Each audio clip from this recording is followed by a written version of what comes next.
Welcome to the Painting of the Week podcast, where we look at some of the most significant paintings throughout history.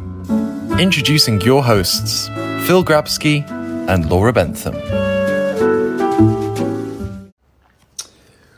Welcome to Painting of the Week. Oui, si, bonjour, bienvenue.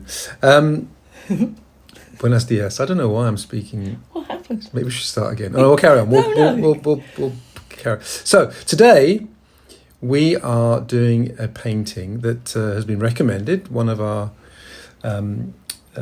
audience, listeners, or indeed if you're watching this on YouTube, viewers, has recommended that we talk about a painting called The Chair by Wilfredo Lam, and it was painted in 1943. Speak for Laura as well here. We absolutely love it when people send in artworks that we've never seen before. And, no, one should never be embarrassed to admit to not having seen a painting, even if it's, whether it's by Wilfredo Lam or by Leonardo or Michelangelo, because you can't do everything. The worst thing is to pretend. Well, there's no pretending from my section. No pretending from your section. So, no, absolutely none. So, and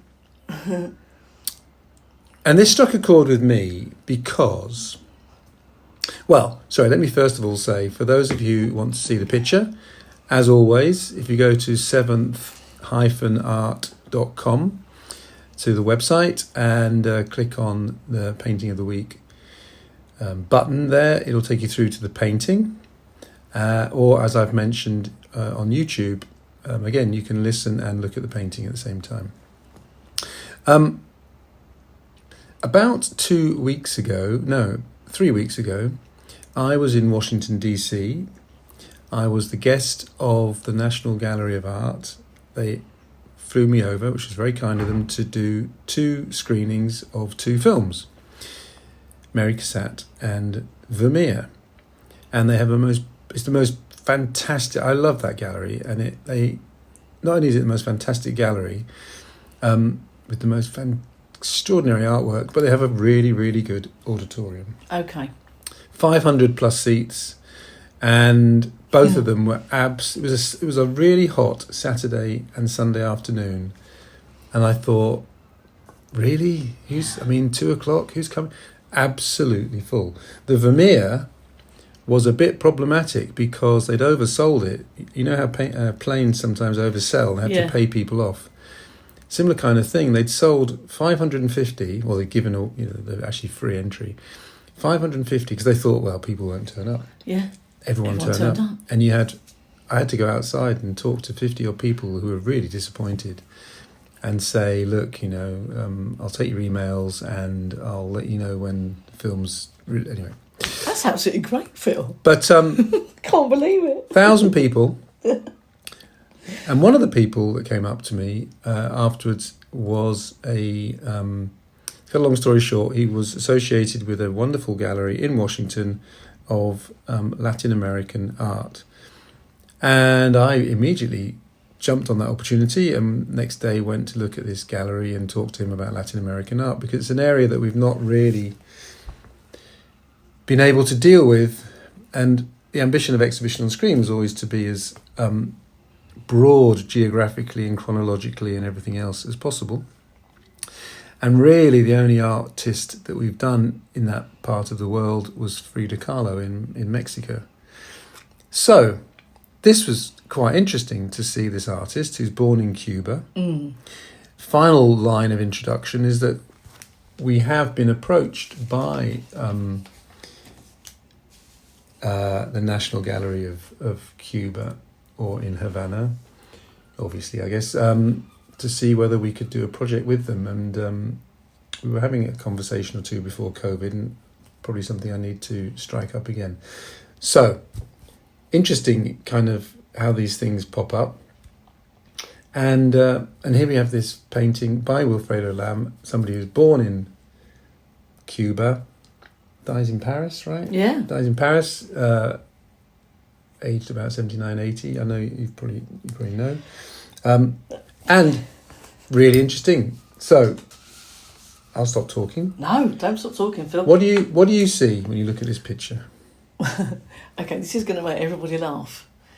But it's so busy that actually, this is going to make everyone laugh. But bear with me.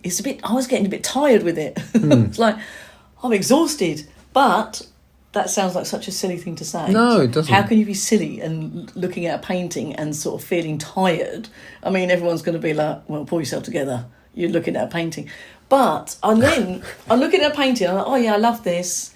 But the trouble is now, I can't just look at a painting and just say, oh, I really like this. I then have to start looking at the artist, everything else. And he has he's got a father who was Chinese and his mother was mixed African, Indian and European descent. So then, of course, you start thinking, oh, well, it's Cuba. Is going to start being political. So I can't just look at it as a painting, as a chair with some flowers on it. I'm thinking it's now political. And then I've just gone to the other extreme, obviously, because I couldn't work out. The initial thing I can't work out is, are those sugar canes next to the chair or is it bamboo? So that was my problem this week. Okay. What a sad life. So on the one hand, it might just be foliage, a chair, and a pot of flowers in a vase. Exactly. And with no subtext, no meaning, no narrative whatsoever. On the other hand, maybe there is a narrative there. Did you discern anything? No, I couldn't find anything. No. I actually couldn't. Which is quite rare because normally you can. So I had to try and work it out for myself. And then I thought, well, the fact that he lived in Cuba and they were the largest producers of sugar. And obviously sugar cane was the thing that was, being worked on. I mean, I thought it's got to be sugar cane and there's got to be messages here. It's hard to tell, isn't it? I mean, I have filmed in Brazil, and we did film sugarcane. Right. We did a film called Brazil: An Inconvenient History, and basically it's 500 years of Brazilian history, and essentially it's a history of slavery. Yeah. Brazil is built on slavery, and men and women were brought against their will, obviously, from places like Angola to Brazil, where they chopped down the natural foliage and planted sugarcane. In particular, sugarcane grew, they then had to cut the sugarcane, and then it was sent to Portugal, where it turned into sugar, beet sugar. It was all sugar, not beet sugar, sugar. And then the ships then go back. So it's this triangle. And, backbreaking work, clearly. And, we filmed on some of these slave plantations and we heard some of the stories, and it's really very unpleasant. Whether Wilfredo Lamb is including sugarcane here, if indeed it is sugarcane, I mean, I can see why you think it might be. As a political point, it's hard to know. I do know that he went to Spain about 6 or 7 years before this painting. 1936, I think he went off. And fought on the side of the Republicans before being injured in Madrid. I think he then goes to Paris. So he's what is broadly known as being on the left. Yeah, I mean, I've got that he came back in 1941 to Cuba. Oh, okay. And sort of then his art became a bit more political. I mean, to me, it doesn't really. I don't really see the politics of this. I think he seems here just to be exploring shapes, colours, forms, lines. Yeah. When I first look at the chair, the back of the chair, it looks like a cross. Then you think, well, Cuba. I mean, where were we at with Cuba? They probably hadn't. 1943. I wonder when religion is abandoned. Yeah. But I just think it's a chair. And I think he's just playing with forms and shapes.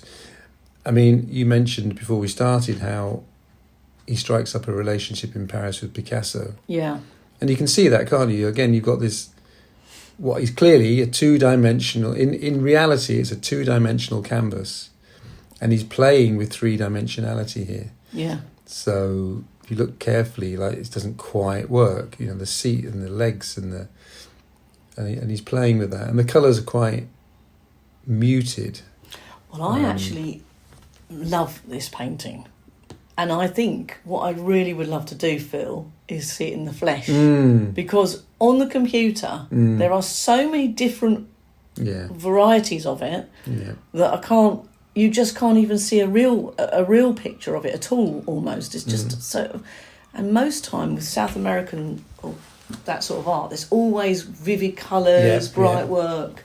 So for this one to be quite muted, I was like, oh. And then your print, like your picture, is completely different from the picture I've got. Yeah. So actually, you do need to go to Cuba, and you do need to see it and report back. It'd be wonderful to do. Yeah, it'd be amazing. We've just started screening in a couple of Caribbean countries, but not yet Cuba. It's quite shocking, actually, when I went, going to America, how, they still have this embargo against this tiny little island of Cuba. Have you never been there at all? No. Okay. I know some people who have and who found it well. There are some elements that there's elements of poverty that you see are tough to deal with, but they basically loved it. Yeah. Loved the trip, the experience of the trip. I mean, it's true. The Latin American art, even the Latin American art that I was looking at 3 weeks ago, is very colourful. And this slightly, I'm not sure if sombre is the right word, slightly muted palette. But do you think he's obviously the first thing you would think of? Do you not think of Van Gogh's chair when you look at that? Yes. Okay. Yeah, I do. That does come to mind. Van Gogh. Because it's very, very similar. Yeah. And then there's the flowers on the vase on it. I almost feel like somebody is going to say to us, okay, this is what it's all about. But I just couldn't find anything. In actual fact, I went still further with Picasso. Did a really crazy sort of still life with chair caning. I looked at that painting, which was then sort of like 1912. But it was nothing to do with any of this. Just to me, instantly, I was like, oh, that's Van Gogh's chair. You see, you could riff that, and then you could say that the sugar cane or the palm is the equivalent of the sunflowers. Well, that's what I did wonder. But then you have to say, okay, this guy living in Cuba, albeit he's got a few years in Spain, although he's fighting, would he even have seen sunflowers? We live in a world where every image is available to us on the internet or on television. That's true. In your local cinema where you go to watch exhibition on screen. You can definitely see it. But pretty much, if you wanted to see the sunflowers by Van Gogh at this point, you'd have to go to London or Amsterdam, and Wilfredo hadn't done that. No. Were there copies? Probably, but would they have made their way to Cuba? Well, I just love the fullness, the denseness of the picture. There's not a gap. There's no gaps, is there really? It's is full. Yeah. And then he has got another painting called The Jungle. Yes. Which is, I think, his most famous painting. I mean, I didn't know him at all. So The Jungle's worth looking at, isn't it? It's about the same time. Yeah. And, it's interesting knowing that he was friends with Picasso. Yeah. So Picasso, when we made the film Young Picasso, we stopped at Les Demoiselles d'Avignon. That was the end of his youth. So his whole youth, Malaga, Barcelona, Paris, is building up to that art history changing painting, which was eventually bought by MoMA and has been on their walls ever since and is considered a masterpiece.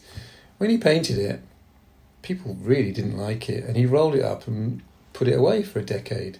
Yeah. Occasionally you'd get it out for people, but it wasn't a successful painting at all. So again, there's no guarantee that Wilfredo Lamb had even ever seen it, No. or that Picasso had shown it to him.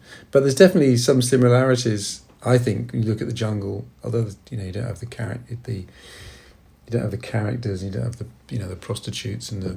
But you have the African masks. Yeah. Did Picasso do that after? As part of he went to the museum in Paris, which has and continues to have these amazing collections of African art. Oh, okay. And he was very influenced by it. In the same way that Raphael, Leonardo, Michelangelo were sideswiped and knocked out by all these discoveries of ancient Roman statues and paintings, and because they're thinking, who on earth, who were these people 1,500 years ago making this great art? Yeah. Picasso felt the same about African masks. He just thought they were absolutely amazing. He knew nothing about the cultures or the people who made it. They weren't named. There was no named artist. They were just made by different societies, different times. But he was very influenced by them. So, but maybe Picasso was influenced by Lamb then, because he had such a unique heritage, and felt that because with the jungle, he's taken those African masks, hasn't he, Wilfredo Lamb, and sort of done them, used them for himself. And Picasso probably really appreciated that because his heritage was so unique. Yes, although Demoiselle d'Avignon was before this. Oh, okay, fine. So that's in the 20s, end of the 20s. Oh, okay. And it sells, if I'm not mistaken, somewhere around 40s to MoMA. Oh, okay. And really, it's the first time it goes on public display. Well, they must have been fairly good friends, though. It's quite nice, isn't it, that they were? Quite interesting that they were good friends. So, because if you look at the jungle, not that you want to, I keep going off onto that painting, because I do love that one as well, and that was his most famous one. It is almost slightly Picasso-like. But I mean, yeah. And that's another painting that's full. I mean, he definitely liked to fill his paintings. There's no gaps. They really are full. Normally you're like, oh, there's a, Laura, this comes around, we go around here, and up here there's a bit of shadow. Not in these paintings so much. It is full of work. The difficulty, though, is knowing whether he's just filling it in because he just wants to, have as many leaves and stems and as possible, has no interest in the background. Yeah. And, no doubt jungles and forests, jungles were they are. Yeah. They do absorb the daylight because they're so dense. Funny how chairs are so... people do like a chair painting, don't they? It is enticing. That's not particularly comfortable looking one. No, it's the suggestion of and the absence of a human being, isn't it? A chair. Yeah. And like I say, I hope somebody does tell us more. I'd like to know more, but then hopefully people will go and try and find out for themselves as well. I mean, he might have been making a statement and saying, Van Gogh was a great artist, because by 1940 people recognised Van Gogh's a great artist. And this is my equivalent. He did the sunflowers, I'm doing... I mean, they almost look like tulips, but I would imagine they're a native Cuban flower that somebody who's listening might be able to identify. Yeah, we need a lot more identification, please, on all of it. I mean, even at the bottom right, I started thinking they were elephant feet. I've gone crazy.